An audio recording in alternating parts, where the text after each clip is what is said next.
Warren Buffett encourages us to seek personal fulfillment over pure profit. That is, to find the job we would select if we had no need for money. Yeah, well, let's talk about that. Welcome to It's Monday. What's Jonathan thinking?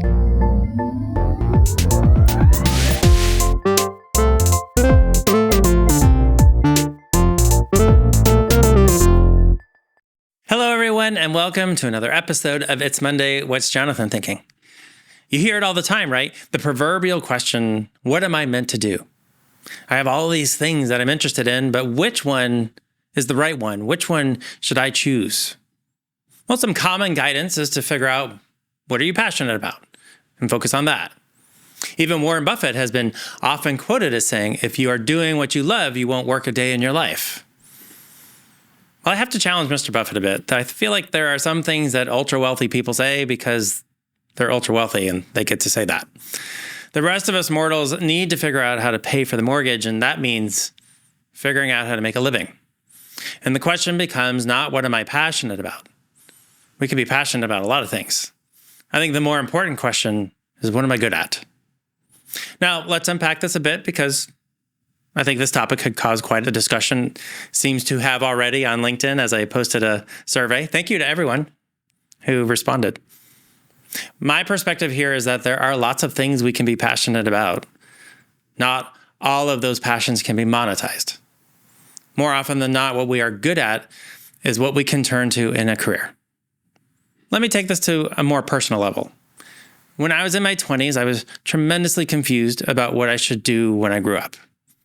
I really didn't know which path my life should take. There were so many things that I was interested in.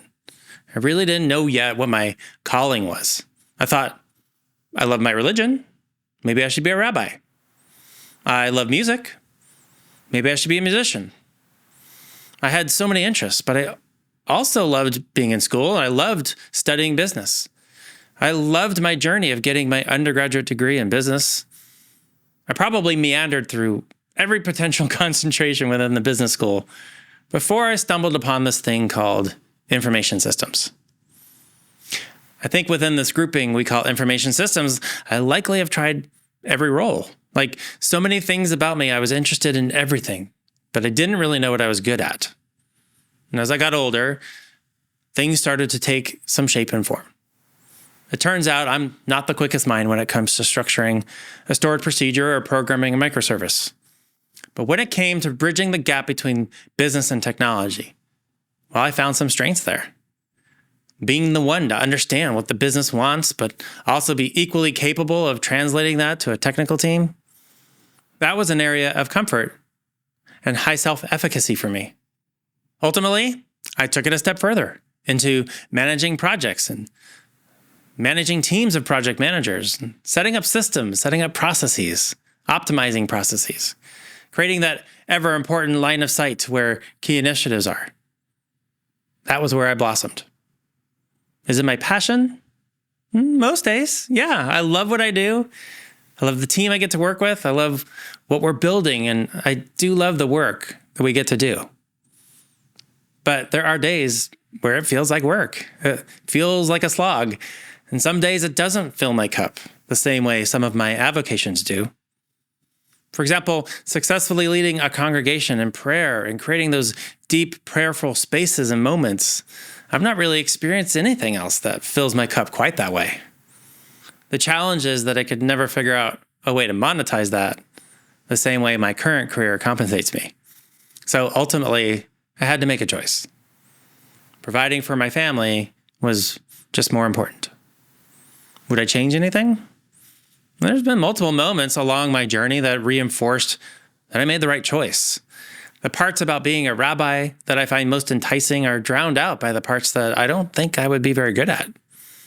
I love music, but I'd rate myself as just an okay musician. There are so many musicians who are so much better than me. Maybe I'm better than others, but not a rock star.